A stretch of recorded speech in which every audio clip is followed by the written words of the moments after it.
Bien, buenos días a todos. De nuevo aquí. Ya veis que el coronavirus afecta no solo a los cuerpos humanos, sino que también afecta a las asignaturas. Y ayer pues el coronavirus se coló en Google, me imagino, para dañar y cancelar la carpeta de doctrina social. No sé qué pasó, pero esta mañana he hablado con Juan Carlos y bueno, efectivamente no estaba, ¿no? A mí aparecía, a nosotros nos aparecía, pero a vosotros con el enlace no os aparecía. O eso, o a un hacker que le encanta la asignatura y ha decidido que no recibáis los documentos. Pero bueno, en principio solucionado está.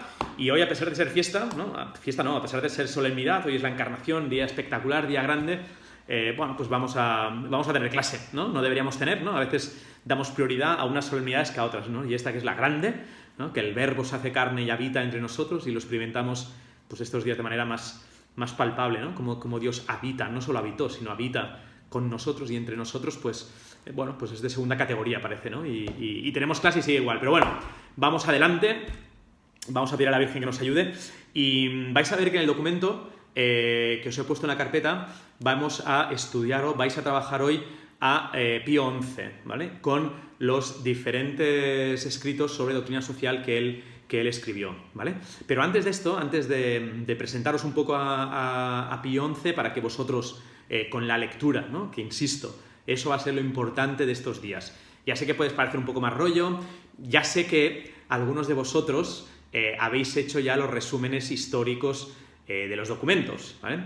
Entonces, no os voy a pedir que me hagáis un resumen, no empecéis a llamar ahora, ¿no? A José o a tal a decirle, oye, pásame el resumen para que... No os voy a pedir esto, ¿vale? Pero sí que me interesa que los leáis, ¿vale? Que vayáis a la fuente, que cojáis el documento, que lo conozcáis, que sepáis en cada documento, en cada momento, debido al contexto histórico en el que se escribía, cuáles eran los temas que se iban tratando, ¿no? Porque al final surgen como respuesta ante, ¿no?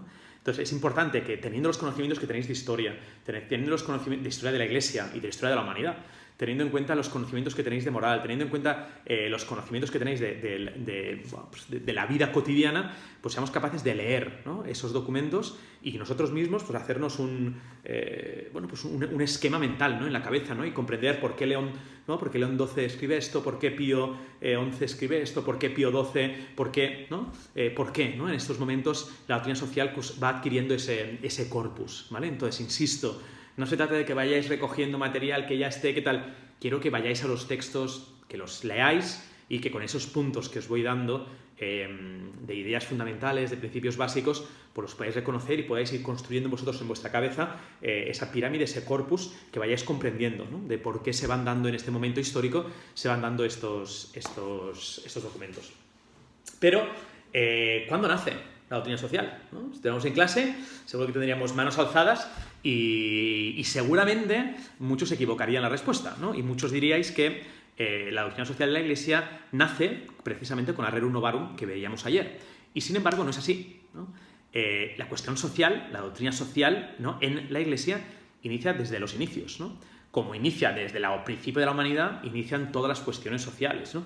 De la misma manera que se presentaron también esas cuestiones sociales a las comunidades cristianas primitivas, ¿no? Y de hecho uno pues coge la Biblia, coge los Hechos de los Apóstoles y en el capítulo 6, ¿no? Leemos, ¿no? El conocido fragmento de la institución de los diáconos, ¿no? Dice, en aquellos días, al crecer el número de los discípulos, los de lengua griega se quejaron contra los de lengua hebrea porque en el servicio diario no se atendía a sus viudas.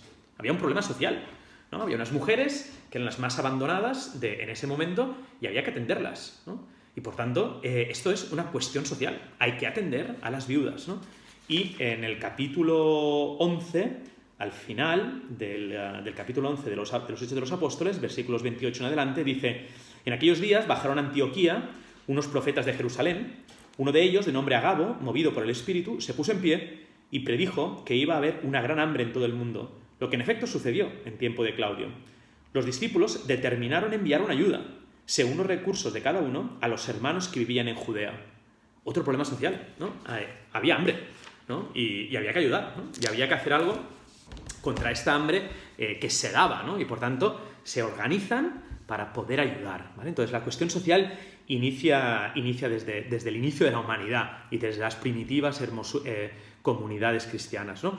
Por tanto, a lo largo de los siglos han ido apareciendo, ¿no?, cuestiones nuevas a medida que ha avanzado la historia, ¿no?, a la que ha intentado la Iglesia dar respuesta en consonancia con el Evangelio, ¿no? El Papa Juan Pablo II, pasa que no lo he encontrado en español, una homilía que pronunció el 19 de mayo del 91, solo está en italiano, que lo haya encontrado yo, ¿no?, con ocasión del aniversario del Centesimus Annus, ¿no?, decía que la enseñanza social de la Iglesia no es más que un desarrollo orgánico de la verdad misma del Evangelio.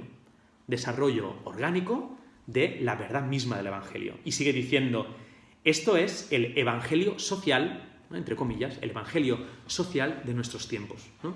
Y no hay que confundirlo, ¿no? A veces cuando escuchamos, ¿no?, y ahora también con el Papa Francisco, ¿no?, escuchamos Evangelio social y ya parece como que lo tachamos como algo que no sea del Evangelio, teología de la liberación, comunista, tal, ¿no? No. Es decir, tenemos que comprender nosotros y debemos ser los primeros, ¿no?, en ser capaces de comprender que esa doctrina social no es otra cosa que ese desarrollo orgánico, ¿no?, estructurado de la verdad misma del Evangelio, que intenta dar respuesta a las cuestiones sociales que van apareciendo, ¿no? Evidentemente, no son las mismas las cuestiones sociales de hace 20 años a las cuestiones sociales de ahora, ¿no? Pues efectivamente, ¿no?, el coronavirus es una cuestión social, ¿no?, en estos momentos, ¿no?, ante la cual la Iglesia debe dar, ¿no?, entendedme, debe dar una respuesta, ¿no?, y da, ¿no?, una respuesta de caridad de tantos hermanos nuestros sacerdotes, ¿no? Esta mañana lo leía en un artículo que me han enviado, no sé cuántos sacerdotes italianos que han fallecido, ¿no? Un mayor que decidió pasar su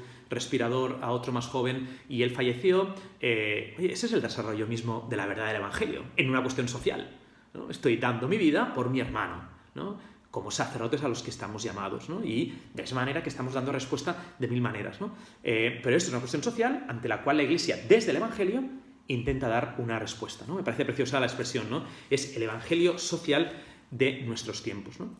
De hecho, uno cuando coge el Nuevo Testamento, ¿no?, muestra, ¿no?, puede ver el deber, el esfuerzo de los débiles, el esfuerzo de los fieles para poder ayudar a los más necesitados, para difundir la justicia, la caridad en las relaciones sociales, para favorecer, ¿no?, la práctica de la autoridad como un espíritu de servicio.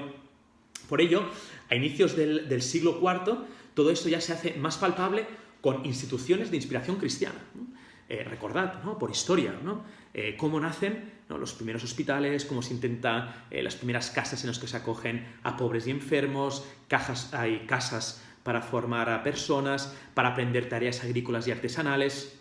A medida que la sociedad se va desarrollando, esas iniciativas van tomando nuevos caminos, ¿no?, en acorde con las circunstancias que se van viviendo, ¿no? Y así, pues nacen las cofradías, ¿no?, nacen las cajas rurales, ¿no? ¿De dónde nacen las cajas rurales, ¿no? Aquí, en nuestra provincia, nacen de la Iglesia, ¿no? Por tanto, es una forma muy plástica, ¿no?, muy real, muy tangible de esa doctrina social de la Iglesia, ¿no?, en la que quizás no había todo un corpus teológico alrededor de, pero sí que hablaba, digamos, con hechos, ¿no?, con obras, ¿no?, con obras sociales, a las cuales siempre, ¿no?, por ese mandato, ¿no?, del Señor de amarnos y de la caridad y de cuidar a los más pobres y necesitados, la Iglesia siempre lo ha tenido como muy en el corazón, ¿no? Pero es verdad de que quizás, ¿no?, hasta ese momento, hasta finales de los siglos XIX, pues no se da, ¿no?, esa reflexión, esa enseñanza más bien teórica, ¿no?, sino que se muestra con obras, ¿no?, que es lo que realmente es importante. No sé si ahora hemos dado la vuelta y ahora estamos más con la teoría que no con las obras. Pero en fin, ¿no?, es importante que nosotros seamos capaces de responder con las obras a ese evangelio, a esa teología, ¿no?, que nosotros también enseñamos, ¿vale? Entonces, desde el inicio empezaron a haber, ¿no?, pues sacerdotes, maestros, padres de la Iglesia, santos, teólogos, sacerdotes, que buscaban entender con un sentido cristiano la situación social que se vivía con el fin de poder ofrecer, ¿no?, soluciones a los problemas que se iban planteando en los momentos históricos, ¿vale? En la Octogésima Adveniens de Pablo VI se lee esta frase, me parece muy importante, ¿no? Dice, en el campo social, en el número 48, Octogésima Adveniens, Pablo VI. En el campo social, la Iglesia ha querido realizar siempre una doble tarea: iluminar los espíritus para ayudarlos a descubrir la verdad y distinguir el camino que deben seguir en medio de las diversas doctrinas que lo solicitan, y consagrarse a la difusión de la virtud del Evangelio, con el deseo real de servir eficazmente a la humanidad, ¿vale? Iluminar para ayudar a descubrir la verdad y distinguir el camino, ¿no?, que deben seguir en medio de las diversas doctrinas, ¿no?, que nos llaman la atención, que nos llaman, y consagrarse a difundir la virtud del Evangelio, ¿no? Esa sería, en el campo social, la doble tarea que dice el Pablo VI que tenemos, ¿vale?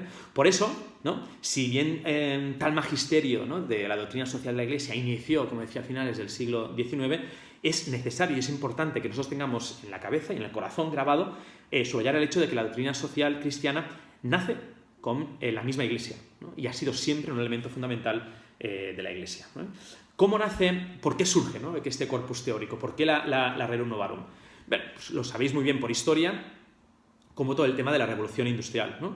La triple revolución que se da en la modernidad, la revolución industrial, la revolución social, la revolución iluminista, produce unos cambios muy significativos en todo el sistema económico, social, tejido laboral de la época, ¿no? Y los trabajadores son aquellos que empiezan a vivir unas condiciones sociales pues inhumanas, ¿no? De ser explotados incluso laboralmente, ¿no? Por ello, recordad, ¿por qué la Iglesia interviene y tiene que decir? ¿No? Porque en ese momento venía tocado algo pues muy básico, como era la dignidad humana, ¿no? Y como era la justicia, ¿no? Yo tengo un trabajo por el cual yo percibo, ¿no?, una cantidad de dinero